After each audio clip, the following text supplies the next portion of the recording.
Bonjour et bienvenue les amis sur cette nouvelle vidéo de GR Motors. Donc aujourd'hui on va continuer sur notre moteur de Porsche 997 Turbo et on va traiter du sujet de la métrologie. Donc à quoi ça sert, pourquoi on fait de la métrologie. Allez, je vous explique tout ça après le générique.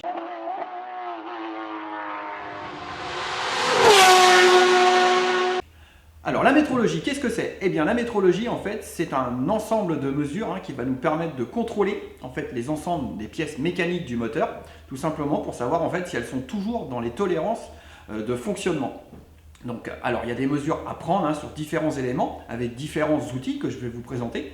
Alors pourquoi on le fait? Parce qu'en fait tout simplement le constructeur il va nous donner des cotes avec des tolérances mini, maxi. Et puis bien évidemment, on va les contrôler en les mesurant pour savoir si effectivement tous ces ensembles de pièces sont toujours dans les tolérances et si on peut les remettre en place dans le moteur ou s'il faut soit les remplacer ou soit remplacer des bagues ou différentes pièces sur les éléments et après repasser à la case usinage rectification pour se remettre dans les codes constructeurs.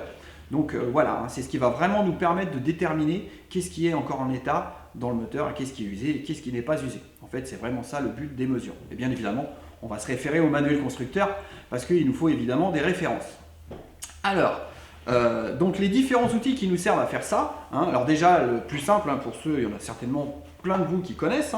Tout le monde a peut-être déjà eu un dans les mains. Donc, on va dire l'élément de base, c'est le pied à coulisses.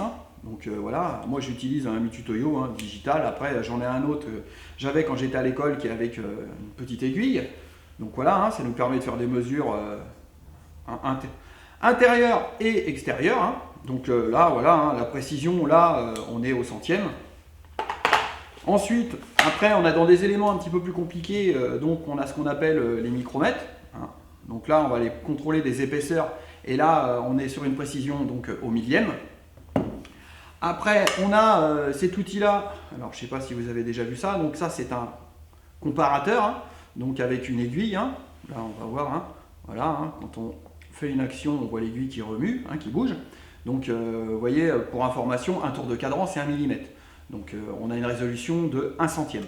Et ça va nous permettre, à titre d'exemple, je vais vous prendre par exemple, hop, j'attrape ça là, donc un cylindre de la 997, vous voyez, quand on se met dedans, eh bien, ça nous permet d'aller, voyez, d'aller chercher un alésage.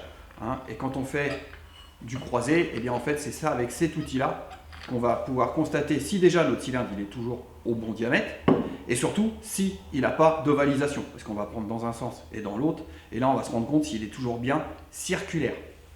Et aussi sur différents points de hauteur, ce qui va nous permettre de contrôler la conicité du cylindre. Donc ça, c'est un comparateur d'alésage. Ensuite, on a d'autres choses qui sont un petit peu plus, qui sont différentes. Ça, c'est toujours pour prendre des diamètres. Donc ça s'appelle, ça a le même nom que ça. Ça, c'est un micromètre. Et ça, c'est un micromètre d'intérieur. En fait, vous voyez là, on a la molette qu'on tourne et là, avec les points de touche qui viennent s'écarter plus ou moins, et viennent en fait, ça nous permet d'aller prendre un diamètre. À titre d'exemple, on prend une bielle, vous voyez, on se met dedans et là, vous voyez, on vient ici. On tourne et il y a un moment, c'est un petit décrochement et là on va lire notre valeur ici. Alors là c'est pareil, là on est précis au centième de millimètre. Après il y a d'autres modèles, vous voyez les digitales qui nous permettent d'aller prendre des mesures. C'est exactement le même principe. Celui-ci est digital en lecture directe, un peu plus pour les feignants. Et celui-ci, eh bien en fait voilà, on a un petit vernier avec une molette graduée autour. Donc, alors ça, voilà, succinctement, c'est différents outils de mesure qui existent. Après, il y en a toutes sortes, des instruments de mesure et des choses très spécifiques dans l'industrie, dans l'aéronautique. Enfin voilà, tout ça, c'est des instruments de mesure, en fait, c'est les principaux, moi, qui me servent, y compris le marbre que j'ai là-bas aussi, je vais vous le faire voir après, qui vont me servir à aller contrôler les différents éléments moteurs, et ce qui va me permettre de déterminer, via ma feuille de métrologie, quels sont les éléments que j'ai à remplacer. Donc voilà, je vous ai expliqué rapidement. Donc maintenant, ce qu'on va faire, c'est que, eh bien, moi, j'ai fait donc déjà les relevés de métrologie sur le moteur de la 997.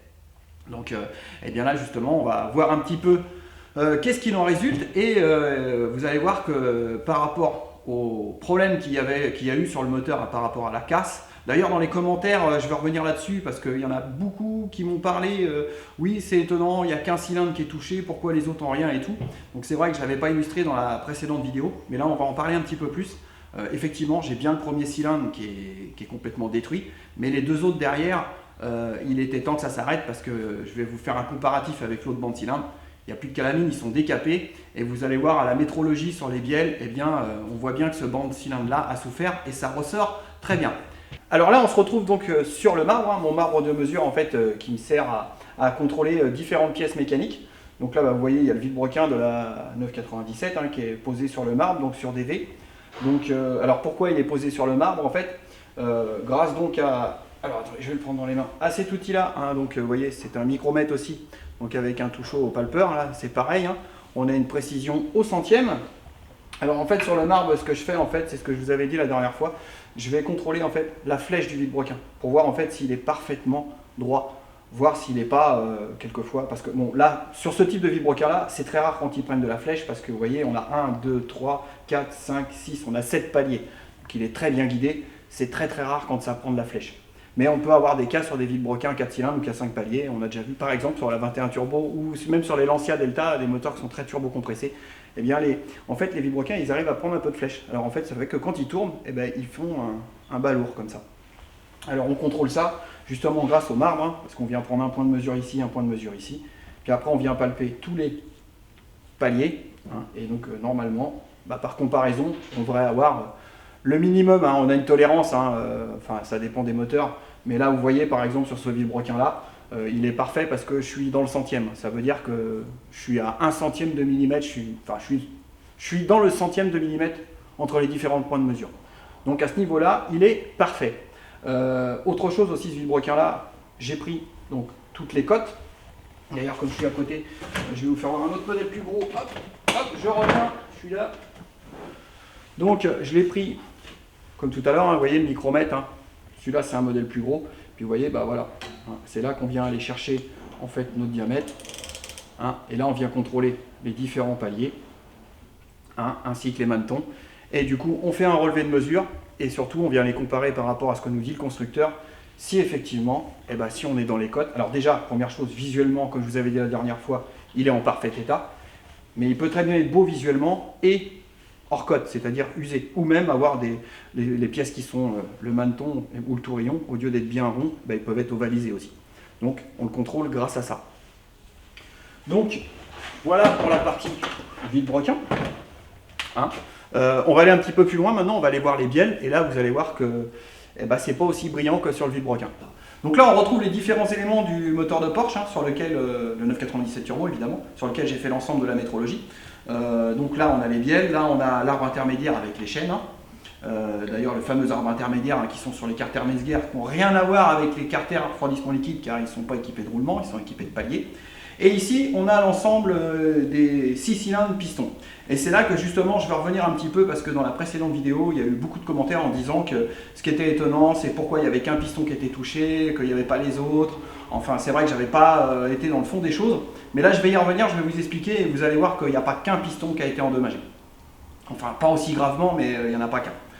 Alors donc, petite chose, alors vous voyez, moi voilà comment je travaille. Donc ça c'est ma feuille de métrologie de vilebrequin.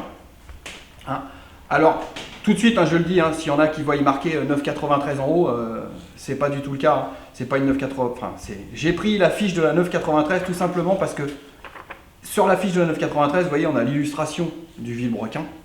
C'est pour ça que je l'ai pris, parce que ça me permet, en fait, plus simple pour moi d'aller faire des petites flèches, et vous voyez, ça me met mes mesures et ça me permet de faire mes comparaisons. Voilà, c'est pour ça qu'en fait, parce qu'en fait, sur le dernier manuel de réparation de la 997, eh bien, on n'a plus la vue, on a les cotes, mais on n'a plus la vue du vilebrequin.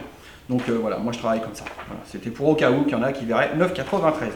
Donc, et comme je vous disais, donc le vilebrequin, il n'a rien, pas de flèche. Et les cotes, je suis parfaitement dans les cotes. Et en plus, on a, vous voyez, à titre d'exemple, si je prends deux manetons, vous voyez, je suis à 54 974, l'autre je suis à 54 974, 54 975, 54 974, 54 975. Donc vous voyez la régularité, et on est pareil sur les tourillons. Donc on a un vilebrequin qui est parfait. Mais là-dessus, ils sont très résistants. Alors, où les choses se gâtent, c'est... Alors, chemise piston, déjà on sait qu'il y a une chemise qui est complètement détruite avec le piston, ça on le sait. Et j'avais dit que je contrôlerais, hein, d'où l'importance de faire de la métrologie. Donc les bielles. Alors la bielle, hein, voilà. Alors il est effectivement, quand on peut les regarder comme ça, hein, visuellement, c'est sûr que si on regarde à l'œil, on se dit bah oui c'est beau, c'est propre. Même exemple, je peux faire quelque chose comme ça. Admettons, si je prends un axe de piston, si on fait juste un contrôle comme ça, on se dit oh bah c'est bon, ça coulisse bien et tout. Donc, oui, on peut se dire ça. Mais par contre, quand on passe à la métrologie, là, Valentin, si tu veux t'avancer un petit peu, je vais expliquer d'un petit peu plus près. Là, tu y es, tu es sur l'ensemble. Alors là, vous voyez, donc là, c'est ma feuille de métrologie, ça en fait. Donc en fait, vous voyez, là, c'est ce qui me permet d'aller contrôler mes bielles. Donc, alors, première chose que j'ai faite, j'ai contrôlé les diamètres, les deux différents diamètres. Donc mon relevé, il est comme ça. Et en fait, si vous voulez, là, on est dans le sens du moteur. En fait, ça, c'est l'avant du moteur. Enfin, l'avant, si vous voulez, c'est que quand on est là, on est à l'arrière de la voiture. Donc, on est du côté de la poulie. Donc, ces trois bielles-là, c'est le côté où ça a souffert. Ces trois bielles-là, c'est le côté où ça n'a pas souffert. Et quand on prend nos mesures, eh bien là, ça reflète exactement ce qui s'est passé. Parce que si je mets ça comme ça, donc, la cote qui est ici, logiquement, c'est de 58, attendez, je raconte pas de bêtises, de 3, voilà, je l'ai plus dans la tête. Donc on nous donne de 23,20 à 23,020 à 23,033. Donc en fait, on a 2 à 3 centièmes de jeu au diamètre sur l'axe de piston. Donc c'est la cote qu'on doit avoir, hein, c'est une cote qui est plus ou moins vraie pour plusieurs types de moteurs. Et bien là, quand je prends le côté qui n'a pas été endommagé, donc on va dire que je suis dans les cotes, il y a un petit peu d'usure, mais je suis à 3,024, 3,028. Donc si je prends dans l'heure 3,024, 3,028, 3,029. Le diamètre ici, c'est pareil. On doit avoir une valeur qui se tient dans les 58 à 58,00 à 58,019. Vous voyez, quand je prends ici, je prends dans l'heure. Donc là, j'ai 58,010, 58,010, 58,015. Donc je suis dedans. Maintenant, quand on passe à l'autre côté, c'est-à-dire le côté où, justement, où on a endommagé le piston et où les autres pistons sont endommagés. Alors là, quand je prends ma cote de celui-ci, en fait, là, je me retrouve à 3,038, 3,033, 3,041. À titre de comparaison, si je prends celle-ci, là, j'ai 3,041 pour celle-ci et à l'opposé, j'ai 3,029. Et si je prends mes diamètres ici, c'est pareil. Là, je suis à 58,030, 58,025, 58,040.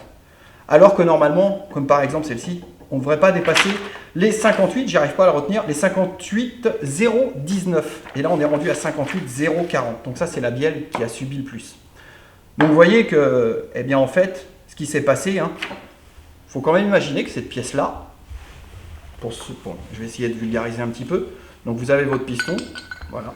Et donc en fait, quand il y a la combustion et qu'on vient faire le mouvement donc, de combustion, donc le mouvement linéaire, donc c'est cette pièce-là qui va transmettre le mouvement linéaire au vilebrequin et que le vilebrequin, lui, va transmettre en mouvement rotatif. Donc en fait, toute la charge qui se provoque sur la tête de piston passe à travers la bielle. Donc en fait, on a des efforts assez conséquents. Et là, comme là, on est parti dans un truc catastrophique où on avait des efforts et des pressions internes énormes, eh bien ça peut être aussi seul, c'est très très résistant, mais vous voyez, on prend de la déformation. Et là, dans le cas présent, alors on a pris de la déformation au niveau des diamètres. Moi aussi, après, je ne vous ai pas fait voir, mais j'ai pris ce qu'on appelle le vrillage, hein, voir si la bielle elle n'est pas comme ça, ni comme ça, et si elle n'est pas tordue dans ce sens-là. Et quand je la prends au vrillage, eh bien là, sur ce côté-là, j'ai 16 centièmes. Donc en fait, la bielle, elle est 16 centièmes tordue. Donc c'est pour ça que je vous dis, les contrôles visuels en mécanique, c'est pas possible. Si je la regarde à l'œil comme ça, je vais me dire c'est bon, 16 centièmes, c'est pas possible. Pas sur un moteur comme ça. Et puis là, les diamètres sont partis, c'est pas possible. Donc ce qui va se passer sur ce moteur-là, on change les 6 bielles. Parce qu'en fait, elles sont vendues par catégorie, c'est-à-dire elles ont un poids à respecter. Et chez Porsche, quand ils nous les vendent, ils nous vendent 6 bielles. Donc c'est un jeu de 6 bielles. Donc là, dans le cas présent, je n'irai pas plus loin dans les mesures à me dire je vais remplacer les bagues pour les réaliser et tout, c'est pas la peine. Là, vu qu'elles sont hors cote ici et qu'elles sont vrillées, on change les 6 bielles. Donc là, on revient sur les cylindres pistons donc du moteur de la 997 Turbo. Donc c'est vrai que la dernière fois, en commentaire, vous avez été beaucoup à vous exprimer en disant que Vous compreniez pas pourquoi il y avait qu'un piston qui était abîmé, que les autres avaient rien. Alors c'est vrai que je m'étais pas étendu sur le sujet, je m'étais focalisé vraiment sur le piston qui est complètement détruit. Mais il n'y a pas que celui-ci. Hein, donc celui-ci, je suis d'accord, il est complètement détruit. Alors ceux-là, quand on les regarde, ils sont propres. Mais par contre, il y a une forte indication. Vous allez voir que tout ce banc de cylindre-là a travaillé dans des conditions hors normes, en fait, hein, par rapport à l'autre banc d'à côté. Donc c'est tout simple à voir. Valentin, il va s'approcher un petit peu. Alors regardez, là, si vous le voyez bien, c'est bon. Donc là, vous voyez les têtes de piston. Donc il y a la calamine, hein, une calamine résiduelle hein, qui est normale hein, sur ces 3 pistons-là. Et si on passe sur ceux d'à côté, et là, bah, vous voyez par comparaison, alors celui-ci, hein, il n'y a plus du tout de calamine hein, parce qu'il est bouffé et tout, mais vous voyez que celui-ci et celui-ci, ils sont vraiment décapés. Là, on commençait, donc on a brûlé la calamine, tout. Ça veut dire qu'on avait des températures de combustion qui étaient très très élevées. Si j'en prends un de gauche, voilà, les deux opposés, vous voyez, je vous les mets l'un à côté. Ah, pardon, je vous les mets l'un à côté de l'autre. Là, on voit bien que bah, celui-ci, hein, il a la calamine normale. Vous voyez que celui-ci, ça commençait à le décaper fortement. Donc là, il n'y a plus du tout de calamine. Donc alors celui-ci, bah, évidemment, il a complètement dégommé. Donc, la cause, hein, comme je disais, on a certainement un problème qui s'est passé sur la suralimentation. Mais on va quand même faire plus d'investigations. C'est vrai que je ne l'ai pas évoqué la dernière fois, parce qu'on s'est vraiment focalisé sur ce problème de suralimentation. On va quand même aussi faire des contrôles. On va aller contrôler les injecteurs, on va aller contrôler la pompe à essence pour être sûr qu'on n'a pas eu un problème de débit d'injecteur, qu'on n'a pas eu un problème de pression d'essence, hein, parce que ça pourrait arriver, ce qui pourrait nous provoquer un mélange pauvre et faire de la température et faire du cliquetis. Et aussi, par sécurité, on va le faire aussi, on va aller faire contrôler, enfin, nous on a un ingénieur avec qui on travaille, il va nous prendre le calculateur et il va aller contrôler dans le calculateur pour aller voir si la carte qui est dedans, elle est bien d'origine. Logiquement, d'après les dires du client, lui, depuis qu'il a le véhicule, il n'a jamais fait de reprog ni quoi que ce soit, mais on n'est jamais à l'abri que des intervenants d'avant aient fait quelque chose et que le propriétaire suivant ne soit pas au courant. Donc, effectivement, la dernière fois, j'ai parlé de la suralimentation. Hein, je m'étais focalisé que sur ce cylindre-là, mais là, comme vous pouvez le voir, eh bien, évidemment, il y a ce cylindre-là qui a détruit parce que celui-là qui était en début de chaîne, mais les autres derrière, vous voyez, ça chauffait très fort. Et d'ailleurs, on l'a vu sur la métrologie lévienne, que ces 3 cylindres-là ont travaillé dans des conditions pas adéquates hein, par rapport au côté opposé. Donc voilà pourquoi on va aller quand même faire toutes ces investigations-là. Là, on a vu la panne, la biellette de turbo, mais on va quand même aller voir les injecteurs, les pressions d'essence, et on va aller contrôler aussi le calculateur pour s'assurer qu'on n'a pas de problème dans le calculateur, qu'il n'y a pas eu quelque chose qui a été fait à un moment donné et qui pourrait nous provoquer des problèmes de fonctionnement moteur. Alors après, donc en conclusion sur ce moteur, on va le sauver, hein, on va pas le mettre à la poubelle. Hein. Donc on va se retrouver à changer les 6 chemises, 6 pistons, hein, parce qu'on ne va pas en changer que 3, donc on en change 6. On va changer les 6 bielles, hein, parce que là il n'y a pas le choix. Les culasses, elles, vont être donc démontées, contrôlées en planéité. On va les passer en épreuve aussi pour être sûr qu'elles ne sont pas fissurées ou autres. Les soupapes vont être, on verra, hein, soit on les change, soit on les conserve en fonction de leur état. Et autre chose aussi, quelque chose là. Donc là, on a les poussoirs hydrauliques qui vont être remplacés. Alors tout simplement, pourquoi? Parce que vous voyez dessus, d'origine, c'est bon. Parce que vous voyez dessus, d'origine sur les poussoirs, là il y a un traitement de surface noire, hein, c'est du DLC que l'on appelle. Et là, vous voyez au milieu, en fait, eh bien là, il s'est écaillé, il est parti. Donc là, on ne peut pas laisser ça, parce que c'est pas possible. En fait, le revêtement DLC, c'est aussi utilisé en Formule 1 hein, sur les pièces de F1, c'est-à-dire que sur toutes les pièces en mouvement, soupape, poussoir, tu m'arrêtes si je me trompe, Valentin, mais poussoir, soupape. Donc c'est un revêtement, qu'est-ce que c'est au juste comme revêtement? Vous voyez comme quoi j'ai pas la science infuse. DLC, c'est Diamond Light Carbon, donc c'est un revêtement carbone qui est rajouté sur la pièce usinée en fait. Voilà, en fait ça lui donne un traitement de surface par trempage pour avoir une dureté, une très forte dureté. Le problème qu'on a, si je peux te couper, c'est qu'en fait quand ce traitement-là saute de la pièce, là, comme c'est le cas sur le poussoir, en fait c'est très dur. Et quand ça tombe dans un fond de carter, ça nous fait des dépôts qui sont très durs et qui peuvent aller endommager les autres pièces qui sont en mouvement dans le moteur. Donc voilà, voilà pourquoi, merci Valentin pour ton intervention.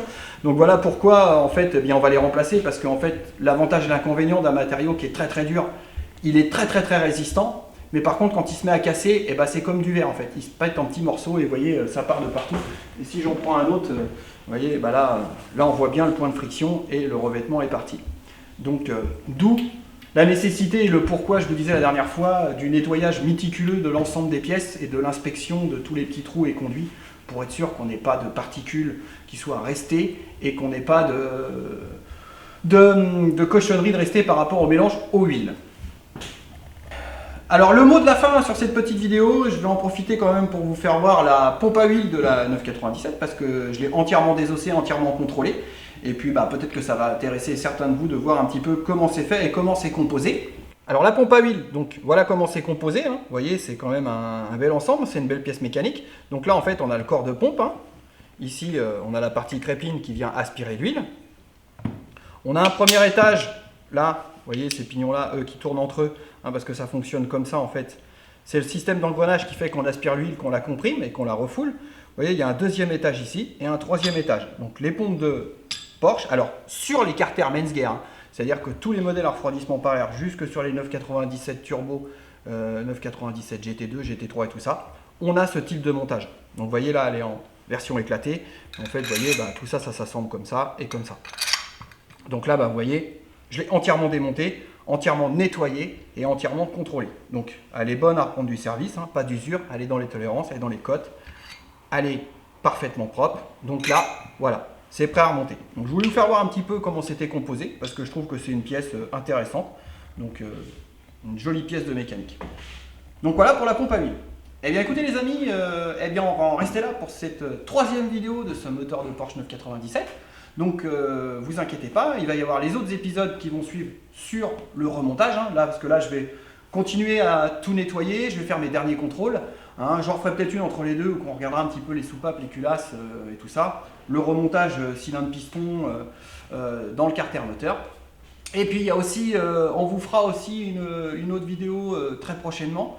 Alors j'essaye de faire ça un petit peu soit semaine prochaine ou dans 15 jours parce qu'en fait en ce moment on est très très pris au niveau boulot et c'est vrai que j'ai un petit peu moins de temps pour vous partager notre quotidien. Donc il y aura une vidéo aussi, ce que je disais, qui va suivre avec Valentin sur le moteur de la Lamborghini Gallardo parce que là on vous fera voir, il a nettoyé tout sur des ensembles de pièces, tout est propre, tout est prêt à reposer et là on va recevoir la commande de pièces pour réassembler ce moteur. Et bien en tout cas, merci de nous avoir visionnés, hein, comme d'habitude un petit pouce bleu ça nous fera plaisir, hein, puis surtout n'hésitez pas à liker, partager et abonnez-vous, je vous dis tchuss.